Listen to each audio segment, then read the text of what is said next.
આપણે ત્રણ પ્રકારની અહીંયા શ્વાસ નળીને બતાવી હોય તો કઈ રીતે બતાવી શકાય? તો એની માટેની એક એપ્લિકેશન છે AR લુપા AR મોડમાં, બરાબર? તો AR મોડની અંદર આપણે એટલે બે થઈ જશે આવા, બરાબર? અને બે ની અંદર આ રીતે મોબાઈલ મૂકી અને બાળકોને આપણે જોઈ શકીએ છીએ. આની અંદર દેખાડી શકીએ છીએ આપણે VR બોક્સમાં.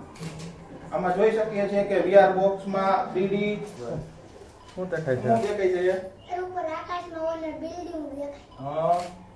પછી બીજું નીચે કાંઈ ફ્લાઇટ થત હોય. ડાયનોસોર આવ્યો? હા.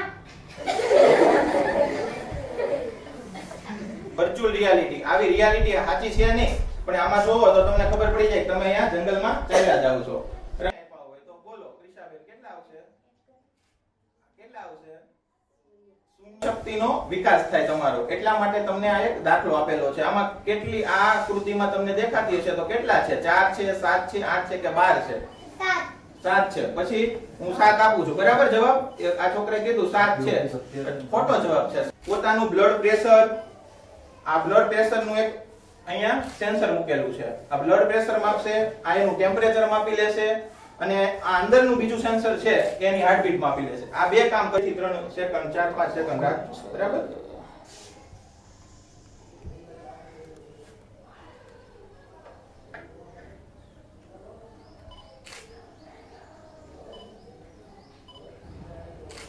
હાલો 94 છે. હા હા બોજી હા જોયું. Hello okay. હવે રેડી જો 95. તેથી આપણે લાલ અને લીલું એટલે કે સાચો ડેટા કયો છે અને ખોટો ડેટા કયો છે વ્યુઅલ ને તો કોઈને હાર્ટ પેશન્ટ હોય તો એને પોતાનું હાર્ટબીટ માપી શકે, આપણે એને જોઈ શકીએ છીએ. એક એવો નાનો એવો રોબોટ બનાવેલો છે કે જેને અહીંયા અક્ષર સુધી પહોંચેલા હતા વલસાડ મુકામે આપણે ગુજરાત સરકાર દ્વારા એ અહીંયા નાનું એવું પ્રેઝન્ટેશન મૂકેલું છે સ્માર્ટ હોસ્પિટલની અંદર. જીવન શિક્ષણ માસિક હા આખી ગુજરાતની બધી જેટલી શાળાઓ છે